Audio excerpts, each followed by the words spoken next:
Show presents Scratch a Track, the podcast where we debate which track to scratch off some of the most known and unknown albums of all time. We live in an era of singles. This is an album.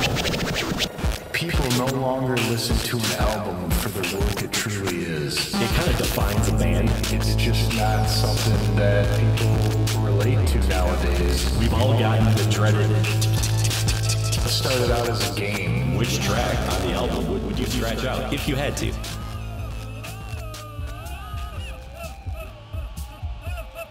Hello and welcome everyone to another exciting episode of Scratch a Track presented by the Dude and Grim Show. I am the Dude, and with me as always is Grim. What up, Grim? Dude, I'm here as always, ready to talk some albums. One of my favorite albums today, Mr. Bungle's California, and let's get into it. Yeah, I think this is.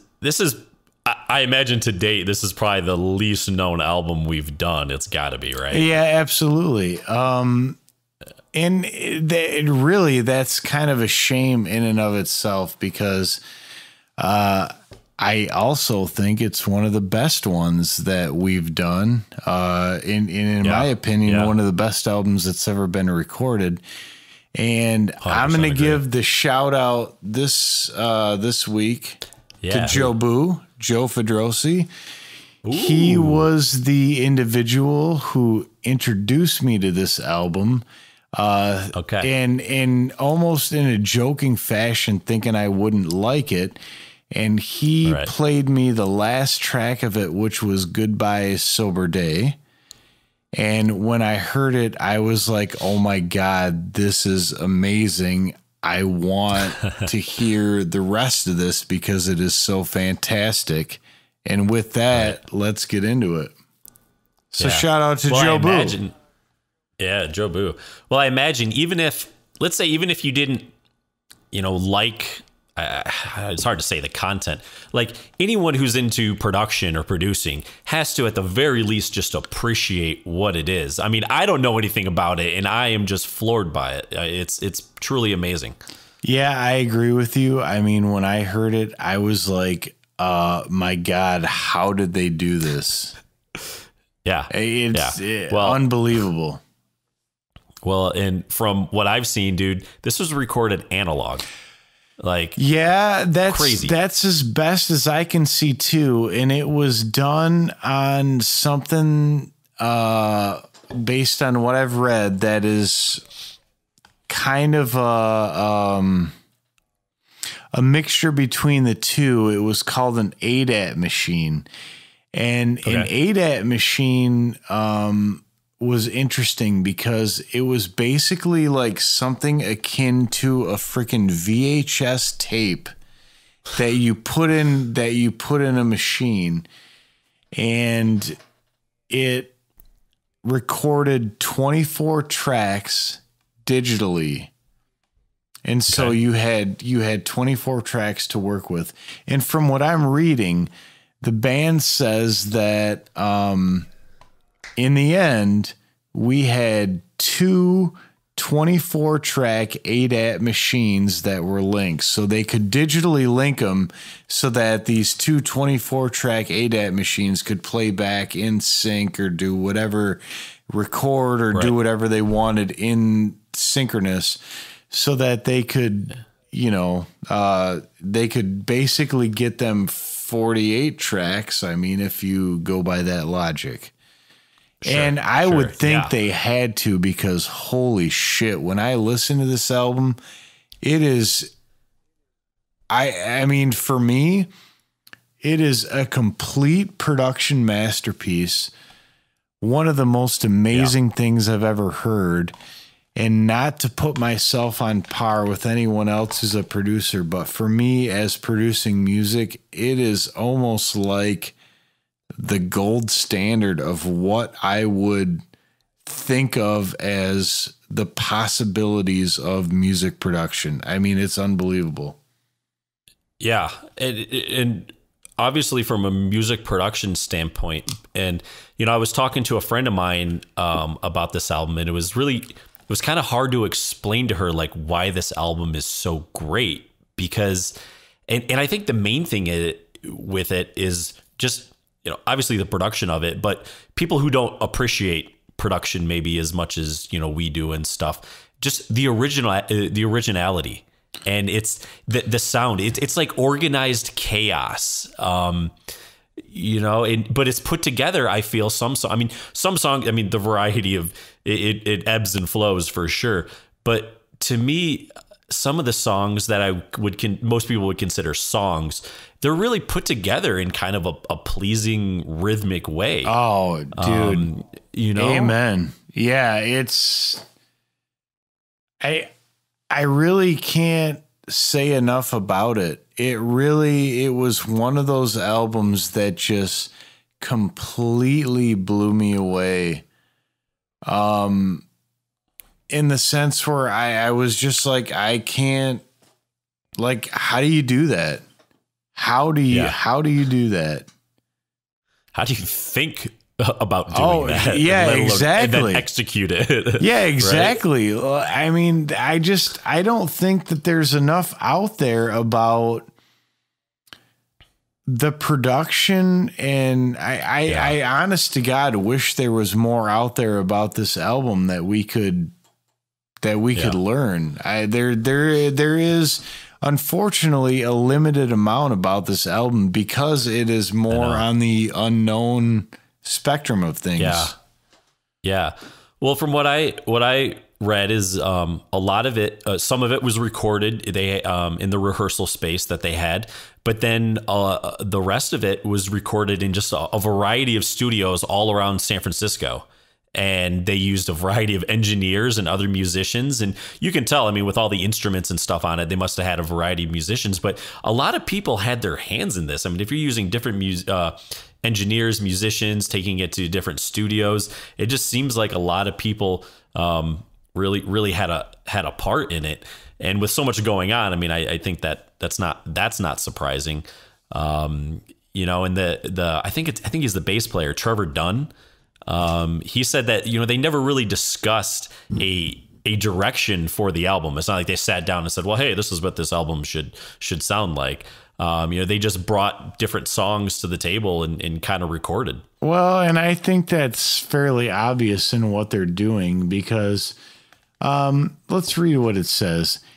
In keeping with the band's other output, California incorporates a wide variety of musical styles, including Hawaiian, Eastern, electro funk, doo-wop, folk music, pop music, surf rock, circus music, psychobilly, Kasich, thrash metal, lounge music, exotica, space age pop, jazz rock, avant-garde, piano ballads, and is influenced by science fiction, spaghetti western, and horror film scores. And dude, all of those elements are so very evident when you listen to the album. Yes. And that's why when I listened to it, I was like, Jesus, the album is fucking incredible. Like it is an absolute masterpiece. And I don't know that every listener would take it as such, but to me, right, I would put it up there with Dark Side of the Moon and Abbey Road. And like, if you gave me a top 5 albums to list in order of what are the most amazing albums in terms of production, this is a top 5 for me. No question. Yeah. I was going to ask you that, like where, I mean, we could do a whole show on that where you rank your top 10 albums and I rank mine. I mean, let's just take even just the production aside, just as an album as a whole and everything. Would you say this is a top 5, top 10 album for you? For me? Oh, no question. Yeah. I mean, it is. Yeah. Every time I listen to it, I'm just like, my God, how did they do that? How did they think of that? Yeah. Well, and that's one of the things that I have in, I guess, in my notes from when I was listening to the album, and you just named off all the sort of genres and things that you hear. For listeners and people who haven't heard this album, first of all, you need to do that. Yeah. But it's not like they're just changing genres from song to song, right? Like, oh, this song is like the Eastern song, and this is the spaghetti Western song. Go. It is from within songs. There's 3 or 4 genres and themes that it touches on, and it's so apparent and evident. It goes from surf to doo-wop to thrash metal, all in a matter of like 20 or 30 seconds. And it's amazing. It's crazy. And okay, so before we get too much farther into it, let's give a little background. Yeah. It was released on July 13th, 1999 through the Warner Brothers label.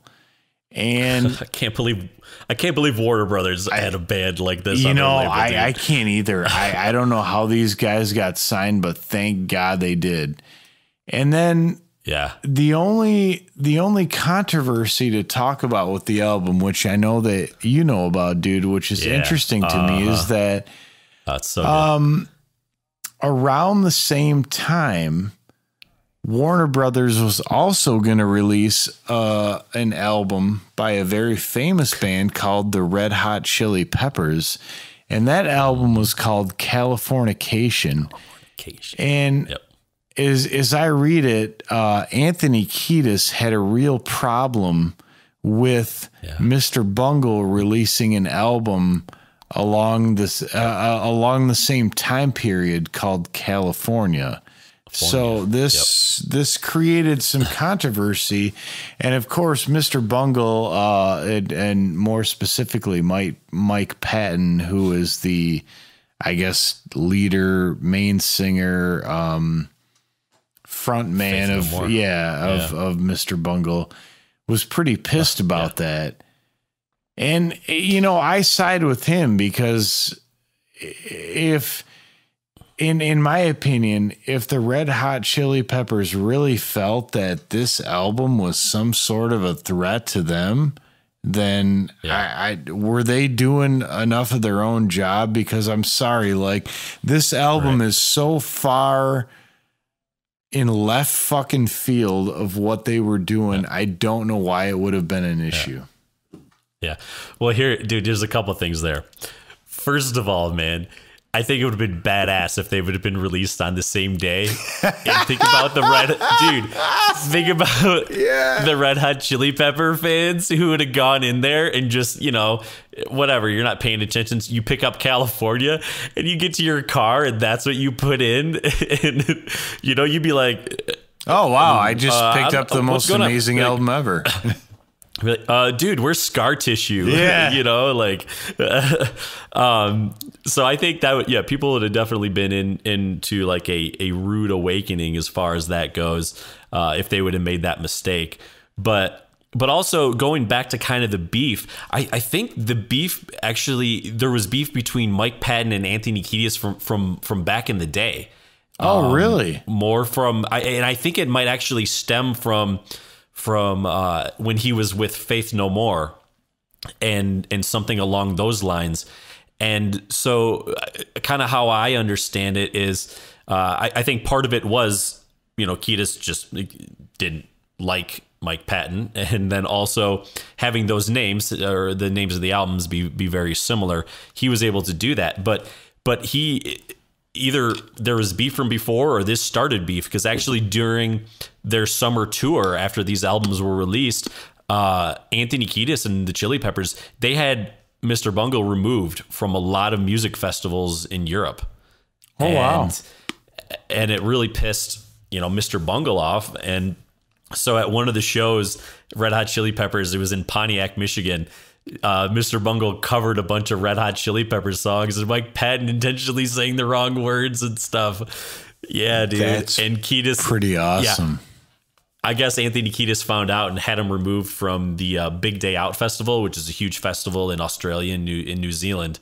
And then the member of Mr. Bungle, Trevor Dunn, he said it really screwed the band up and also screwed his personal life up. Because think about it, you're this band, you're going out, you want to promote your music and get it out there. As far out as it is, to not be able to do that, and not be able to be at these festivals, you know, you're not making money and your band isn't successful. And I could see that causing a lot of problems for, you know, for musicians and, you know, for these guys. So, yeah, I don't know if, I don't think you'll be seeing them on tour together anytime soon, because Mr. Bungle has kind of gotten together, and apparently they are re-recording their first album. Well, that's interesting that you say that, because our good friend Forrest in New York just recently saw Mr. Bungle on tour. So apparently Mr. Bungle was reuniting for some tour dates. But here's the thing.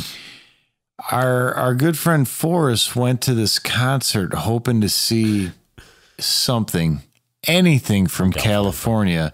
And what he saw was Mr. Bungle just covering a bunch of other people's thrash metal songs. Like, that's all they played.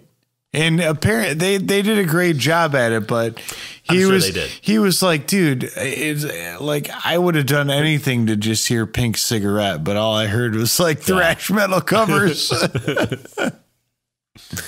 Yeah, and that's the kind of band that they are, though. Like, they don't really give a shit. No, they do not care. No, at not all. at all. And you know, so you gotta have some respect for them there. Well, so the album was released in '99, and you know, it didn't, I don't think did very well on the charts or anything, but some critics did like it, and they understood kind of, you know, what it was. And even like the review in Pitchfork said, and it kind of goes back to what we were saying earlier, you know, it's one of those albums you can't believe a major label had anything to do with. It's like, it's too good. But I think, you know, back in the day, I think they signed with Warner's in the early 90s. And I'm sure Warner's and other record labels were taking a lot of chances on bands, because everybody was hoping to like get the next Nirvana, right? Well, they're like, oh, maybe this will be the sound like that does it. Yeah, and I think that you're not far off there, because the thing that I keep coming back to is, if you think that Mr. Bungle's California was out there, listen to Disco Volante, listen to their first album, and holy shit, tell me that this was the Far Out album. I mean, my God, right. I can't believe anyone signed on to produce those other ones. And not that I don't like digestible. them. Yeah, but this one, you're right. You're absolutely right. This one is at least digestible to, I would think, more people than Disco Volante, because like there are times in that album where I'm like, whoa, and I like some weird shit. Right. Yeah, I mean, there are songs. I hate to put it in those kinds of terms. Like, there are songs. They're all songs, but there are actual songs on California. I want to say California, that you could actually probably hear on the radio, and they are. Yeah, like, I agree. It's not some. I agree. Some crazy, you know, trip like experience of I don't even know what. Probably not Ars Moriendi, but there are some. No. Your average music listener would be like, oh, okay. You know, that's cool. I could listen to that song. I could listen to that. Yeah. But then, songs like Ars Moriendi and Air Conditioned Night, we'll get into those. But yeah. So I don't know. Should we get into those? Is it about time? I think it's about time to just get into it. Ooh, yes, let's get into it. Well, I think, you know, for me, I mean, I'm glad you mentioned how you had come in contact and heard the album from Joe. Yeah, we got to give the shout outs, man. Yeah, got the shout out. Yep. I obviously heard it from you, and I'm sure the first time I heard it, I was probably like, what the fuck is this? And I was like, dude, I know you like some different stuff, but do you need help? But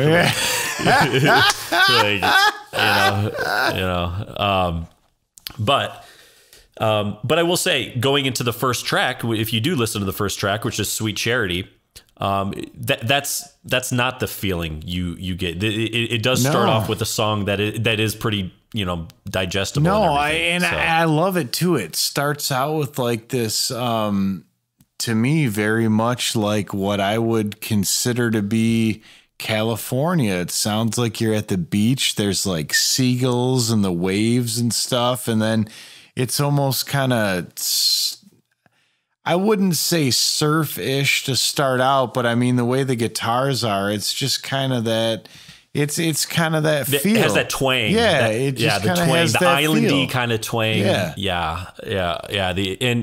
And it kind of eases you into the album, but it also has these, even the songs that are digestible, they also have a lot of darker elements and darker words. And the ones I have here are like, "Save me, asylums have opened, I'm home free." Yeah. And it's just like, whoa. Well, God, the one, I don't know where he says it, but the one that, I'm home free, when he says that is amazing. But there's this one part that I just would sing along to in the car, yelling, where he's like, yeah. I mean, his vocals, like his vocals go from just these quiet, like phrases Whispers. to just really like letting it out. And I'm home free is another really good one too. In this song, to me, it's the kind of song that I can it'll get stuck in my head all day. Oh my God. Like yes.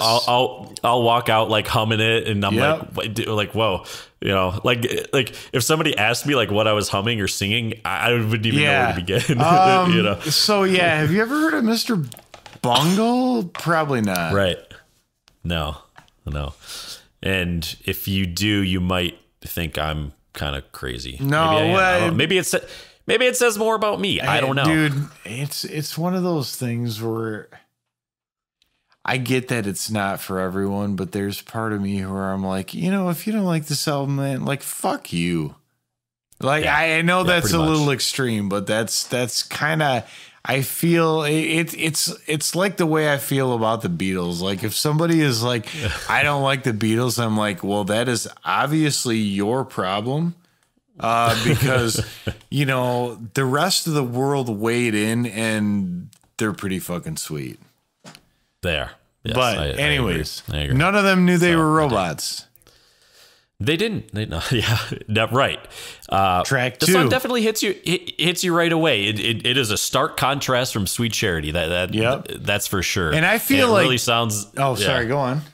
I was gonna say, it seems, to me, it initially starts when it's coming in. It's like, whoa, it's coming from a very dark place. Yeah, well, it's almost like metal when it comes in, and I feel like this is one of those songs that like transitions very quickly between all these different, like the myriad of genres that I mentioned before, and it does it all in a matter of seconds.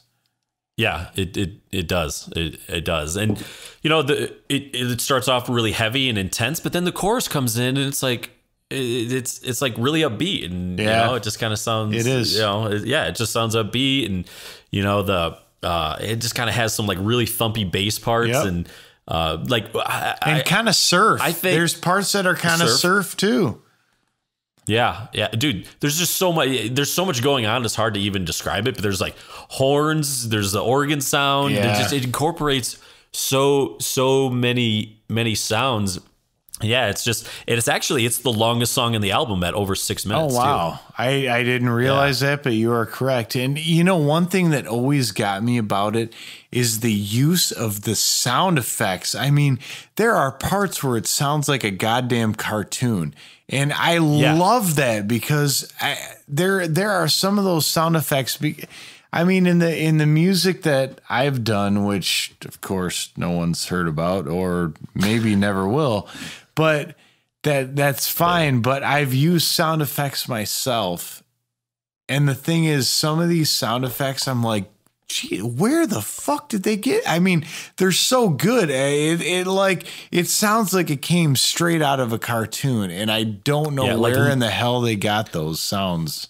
Yeah, it's like Looney Tunes when we were kids, when it would like they'd play it after you come home from school. It would be like Animaniacs and like all that stuff, man. Yeah. Yeah, and they would get these sound effects and just perfectly executed. Yeah, and there's a couple songs on this album that are cartoony like that as well. But this is one of the most right into retro vertigo, which is not cartoony at all. Speaking for myself, no spoilers here. I will not be scratching this song. Oh God, no, me neither. Definitely, maybe my favorite. It's probably my favorite song in the album, and just it starts so gentle but dark and remorseful, like with the acoustic. And is it an acoustic? And is that like a Hammond organ? No, that's a Rhodes. Or what is it? That's a Rhodes. Okay, Rhodes piano. Okay, that's a Rhodes. Yeah. Yep. And the way they just play together and it sounds together, it's one of the most pleasing sounds to my ears. It just because so the acoustic has like that high end and the brilliance covered, and the Rhodes is a little deeper and kind of thicker. I'm looking at them both in my basement right now, and I just I don't know, man. It was one of those songs where before I had a Rhodes piano, I listened to this song much like Miles Davis Bitches Brew, and I was like, oh my God, what the fuck is that piano? I want one. Because I need it. I want it because I've never heard a piano sound like that. It's like, it's so thick. It's just beautiful. I mean, it's a beautiful instrument in its own right. It is. Yeah. And I love the way he sings this song. It has a real kind of like haunting feel. And I love the words. And I think I sent this to you. I was listening to this maybe a month or so ago. Yeah. I remember sending the lyrics to you and being like, I think this song is actually really, the lyrics are very applicable to now. Today in our social media kind of society. It really seems to fit with people who want to be influencers and Insta famous and everything. Yeah. And I just got a couple of the lyrics in front of me, and it's before you advertise, all the fame is implied. With no fortune unseen, sell your right to your plight. Yeah, I mean, my art imitates crime paid for by the Allies, so invest. I mean, dude. Yeah, that's to me. It's just. I mean, I know it takes a little work to actually look at those and think about it and put it in that kind of context. But I really, really, I just feel like it just describes our society and our culture very, very well. Absolutely. I've looked at it myself, and I feel the same way. It just. It talks about like all the things I don't like.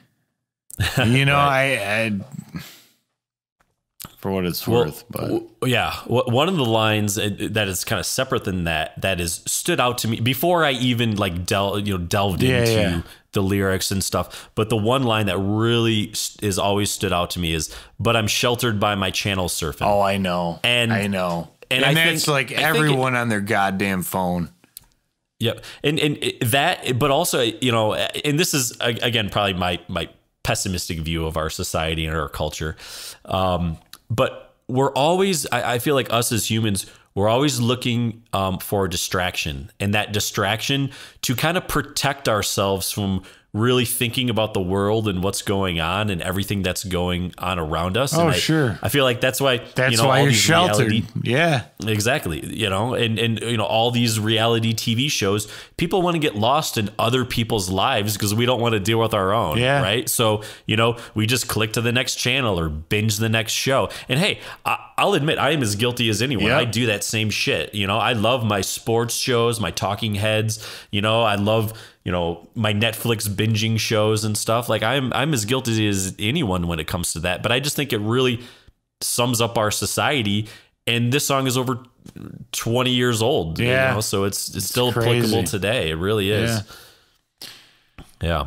So then you take it to Air Conditioned Nightmare, which I think is also very applicable to our society, because to me, what it screams of is this need for comfort all the time. If something's a little too hot or a little too cold or whatever it is, that's it. Like, get me out of this air conditioned nightmare. It just, it speaks to this incessant need to control everything and have it exactly how you want it all the time. That is, I think that's a very astute observation, my friend. I couldn't agree with you more. I think it is completely about that and definitely fits. And this is, for people who haven't heard it, this is probably one of those songs you'd consider more on the unconventional end of the spectrum. There's a lot of different sounds and instruments going on, and just kind of like you read when you were describing all the genres that it goes through. I mean, to me, it goes from like kind of this Italian, Middle Eastern mariachi feel in some parts to then going into like thrash metal and screaming and intense drumming. Yeah. I mean, it is just, it runs the gamut. It really does. And then it slows down in parts, but then it winds up again, and like it has this. There are parts where it's like this rock kind of polka feel, and it's so interesting, man. Such a, like, again, like how do you think of that? Like, how do you think of that? Well, I think about it in a lot of ways. I think I think it goes everywhere that it needs to go, and it kind of paints a weird, cartoonish picture of it all. And it's funny because a lot of the stuff you just mentioned also lends itself into the next song, which is Ars Moriendi. And Ars Moriendi is translated from Latin into the art of dying. Wow. Yeah. Wow. And so I don't even know a lot of the words in Ars Moriendi, and as I'm thinking about it, I don't know that there are a lot of words in Ars Moriendi, but I can tell you that musically speaking, it is beyond a doubt one of the most interesting songs I have ever heard in my life. And some of those musical phrases, I just, you can just, I mean, it's funny because, like you said, it goes into like some Eastern stuff. It goes into polka, for God's sakes, for a minute. Yeah. And so, I have a confession to make. When I was describing Air Conditioned Nightmare, I was reading my notes for Ars Moriendi. Yeah, no, I thought you were, but I read half of them for Air Conditioned Nightmare, and then I took a drink and I looked back at my notes again, and I was like caught up in the middle of Ars Moriendi. Well, but pretty much, that's why I kind of transitioned into it, because I feel good save. What you were saying is correct, and it goes into. Ars Moriendi goes into like these musical places that, like, honestly, I didn't know were possible. And when you listen to it, I think that the only way to accurately describe it is that song had to be written out almost on staff paper, because it's too complicated for somebody to just go in and play. Jeez. Yeah. I watched a YouTube video, for example, of somebody playing it on the piano. Uh-huh. Yeah. And when I watched them playing it on the piano, I was like, holy shit. Like, wow. I'm blown away. I mean, it really bent my brain into realizing like how amazing that song is, because it goes so many places. Yeah. And some of those riffs are so good. They're so good. Well, we've mentioned a few times with some of the songs them having a very cartoony feel. And the way I describe this song, it's like watching a cartoon on acid that is playing backwards at 5 times speed. I would agree with that. To me, that's kind of what it is. Like when you're listening to the song, you're like, yeah, even if you've never done acid or even watched a cartoon backwards at 5 times speed, you're like, that's got to be what it's like. You can kind of get a gist of it. Yeah. So then take it into Pink Cigarette, the dude. Yes. So Pink Cigarette is a definitely on the darker side again. But it slows. It's one of the more conventional songs. It slows the album down a little bit. Yeah. Very different from the previous 2 tracks. It kind of gives you a chance to breathe, although it is pretty deep and dark. And to me, at least from the lyrics, the song seems to be kind of about either love lost or a couple who had a fight and she just ran out and left, and it was a pretty intense fight.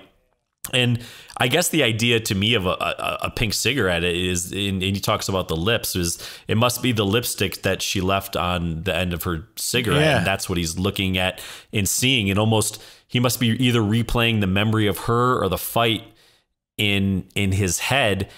And it seems like the only way he wants to get back at her, and the only way to do that, I think, is to commit suicide. That's all you can guess by the fact that you have like the EKG sound at the end with the bloop, bloop, right. bloop, Yeah.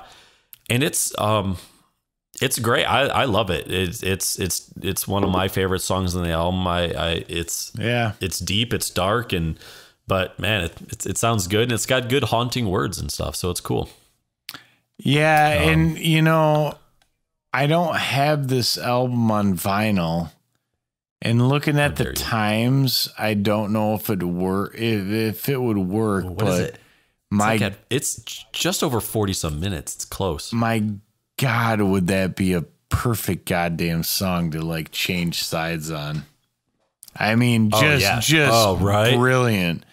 Like with that, gosh, it would. Yeah, I mean, you couldn't think of a better point to change sides on. But anyways, yeah, I gotta buy the album on vinyl. I guess that's all that means. I actually, as I'm looking at, I scrolled down and I looked at what's left on the album after that. I don't think it's possible because they're just. Yeah, I don't think you can fit the first 6 songs on one side and then have the other 4. I don't think that is possible. Damn, that would have been a good spot to change it. But anyways, Golem 2, Bionic Vapor Boy. Vapor Boy. All right. Is there a Golem 1? I don't know.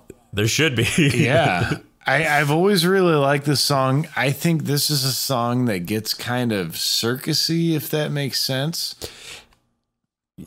Yeah, when you said that, when you were reading the genres, I think that was kind of one of them. And I have it sounding like it to me. It sounds like a trippy county fair at night or something. No, it does. And they make really good use of the Rhodes piano. But what really comes out to my mind in this song, and every time I listen to it, is the clavinet. And the clavinet is like the funkiest instrument you've ever heard. And they do these fills, and he gets into this fill right before it picks up, and it goes and I mean, every time I'm like, oh dude, that clavinet fill is so sick. For me, I think, like I said, it sounds like kind of like a trippy county fair, like, and I can just picture but it has like sort of a creepy feel. Oh, it does. I feel like it does. It's kind of like almost like it would be out of like Stranger Things or some horror movie where there's like this killer clown like on the loose, and he's like chasing I could see that. Kids or something like that, right? Mm-hmm. I mean, it just has like that weird kind of feel to it. Moving on to the next track, we have the Holy Filament. And to me, like just holy, I think of kind of like heaven and angelic, and that's kind of what the song visually, does for me. It's very like soundscapey and airy, and the voices. It just sounds. It feels like I'm. Like the skies are opening and I'm being like pulled up into the light or something. Yeah, like you're digging out an ancient Sanskrit in Jerusalem or something. Yeah, right. But there's like some really nice kind of piano playing parts, and it kind of goes into some darker places, but then like the light emerges again, and it's to me it's like one of those like mid-trip introspective songs. No, you know? I hear you, and I really do appreciate what you said. I really like the textures. I feel like it's one of those that isn't for everyone, but it is definitely for me, and I really enjoy the feel of it. Sure. Good. Well, our number 9, we're almost to the end here. Track is Vanity Fair. Mm-hmm.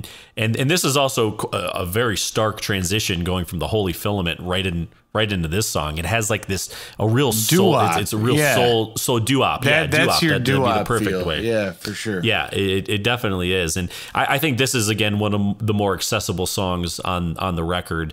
That your average listener could listen to. And I feel like, it's something that you can almost hear on, like in a 50s diner or something, or like something like, I feel like when they're in the diner scenes in Back to the Future, like this could be sort of played in the background or something. I mean, maybe not, but it kind of has that feel to it. Yeah, it is definitely your movie. Upbeat. Yeah, your movie soundtrack song for sure. Sure. And it's just, I enjoy the, he sings with a lot of soul and emotion, and that's something that is when you look at the other accessible songs, the kind of like Retro Vertigo or Pink Cigarettes, very very contrasty to that. Mm-hmm. And then we go last but certainly not least. I'll let you intro this one, my friend. Well, again, referencing the shout out earlier to Joe Boo. This was the song that I was played that introduced me to the album, and that's Goodbye Sober Day. And it was like, just see what you think of this. And this song went so many places. I couldn't believe my ears, and I was entranced, and I was mouth dropping to the floor, and in my head I was, holy shit, how did they do this? And there's so many, like, I could go on for a long time with all the production things that they did in this song that I really liked. But the one thing I will reference is there's a point where they do the good, before they get into Goodbye Sober Day, and it sounds like they took the song on a reel-to-reel tape and they sped it up, and it's like, okay, and then they get good, and then they go into the Goodbye Sober Day part. And when I heard that, I was like, that's like the most brilliant thing I've ever. It was the way that tape just speeds up, and it just, oh man, it's so good, so good. I think that's what definitely stands out to me is I feel like the tempos of the song go up and down. Oh yeah. So, so much. And I think my favorite part of the song is when the, I think it might be a little more towards the end when like the thrash metal guitar comes in. It just like, dude, I'll be the first to admit I am not a huge thrash metal fan at all. But the way it's used and how it fits in the song, it's so crazy but awesome, so right? Badass. Yes, it is. It's just done. It's just done so well. And damn, having gone through all these songs, man, I'm just like, more people need to know about this. Dude. And I know it's not for everybody. Like I get that. Like I do. I get it. But you should listen to it. For God's sakes, it's such a good album. Like it is one of my top 5, like easily top 5 material. Yeah. I think it's funny because I had my time with it where I listened to it a lot, and then I think about a couple months ago, because I know you and I had talked about this being on our list of wanting to do this one, and we kind of pushed it off for a few episodes, I think, and then eventually it just had to happen. And so I'd been listening to it more often over the past couple month or so, and man, I'll tell you what, dude, like I am so glad I got back into it. I know, because it's there's like so much all to be explored. I know, it's like all the great albums. You take a break and then you listen to it again and you're like, God, I know why I listened to that as much as I did when I did, because it's that good. Right. Well, and like you were saying, like, yeah, I don't know if this vinyl's on album, but if this vinyl was on album and if this album was on vinyl, if this album was on vinyl and I did have it, it probably would have worn my needle down. Well, like, you know, the thing is, before we scratch here, I have read some reviews. This album is on vinyl. Oh. Some of the things I've read is people's complaints about how it was mastered on vinyl, in the sense that, like, in order to put it on vinyl in a good way, they almost had to compress things too much. Because if you listen to the mastering on this album overall, it's not as loud. Overall, it's not as loud as some albums that you'll hear. And there's a very specific reason for that. And that is because with the dynamics, you know, the dynamic changes in the sound, you can't compress this without ruining it. I mean, it needs room to breathe. Yeah, it needs room to breathe. It needs all those things. It just, you just can't like squish this thing down and put it out into a loud thing. It's got to have that dynamic range that, unfortunately, the modern day mastering process in many ways does not allow for this sort of dynamic range. Interesting. Now, if you, I would, yeah, I'd like to listen. I'd like to listen to it and just to kind of compare. Me too. Me too. Because digitally, it's perfect. I mean, when you listen to it digitally, I don't hear any of that. No. But mastering something for vinyl is indeed a different undertaking. And some albums really lend themselves to it better than others. And I can certainly see why this one may not have, because it's just so dynamic. It's so dynamic, and you don't want to lose that. Sure. But at the same time, you don't want to be dicking around with your volume dial. But to me, you just really deal with it, you know? Yep. Anyways. All right. Well, you're on the tee. Out, homie? No, yeah, I got my screwdriver. It's me? But you're on the tee, dude. Shit. All right. So much pressure here. Mm-hmm. Well, like most of our albums so far, this, again, is a very difficult album to do. There's a lot of songs that we talked about, the conventional songs and the more unconventional ones. And for me, when it comes to all the conventional songs, I enjoy all the conventional ones. So I would say I do like the Sweet Charity, Retro Vertigo, Pink Cigarette, and Vanity Fair. Those are ones that I keep on the album. The one that I go to, and I mean, there's two I will admit that I probably do skip, because I do like Pink Cigarette and I do like Vanity Fair. So Golem 2, the Bionic Vapor Boy, and the Holy Filament are probably the two that I do skip the most. Okay. Now, if I'm pressed now to choose one of those, man, it's still really tough, because I think for me, it would also depend on sort of the mood that I'm in and the time that I'm in on the one I would pick, because I think the Holy Filament, like I said, is kind of this mid-trip introspective song. But I think if there is one that I would skip initially, it's probably the Golem 2, that Bionic Vapor Boy. It's okay. I do like the kind of trippy county fair kind of sound it has to it. The circusy sound. And maybe with time, now that I've listened to it a little more, maybe that would change. But I think right now that's probably the one. It is between those two, but that's the one I will go with. That's fair. Yeah. I could never skip that, because that clavinet riff that I mentioned earlier, I could listen to that goddamn riff over and over and think about how to play it like so nasty, because it is so nasty. Like, You know, and I know this is not going to be a favorite of yours, Deuteronomy. But I have a feeling. I got a feeling. I'm getting the screwdriver out for Vanity Fair. I know. For me, it's almost too conventional for them. And I know that might not sound fair, but it just kind of drags for me anyways.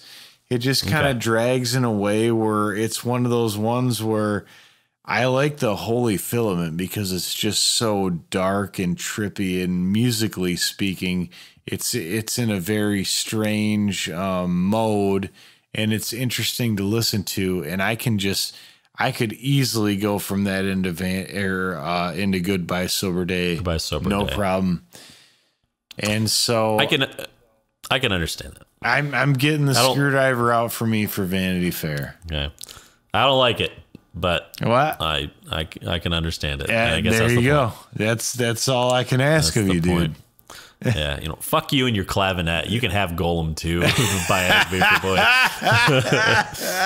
I'm taking Vanity Fair.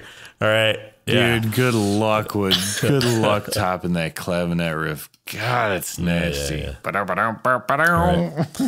That's pretty good. All right, fair enough.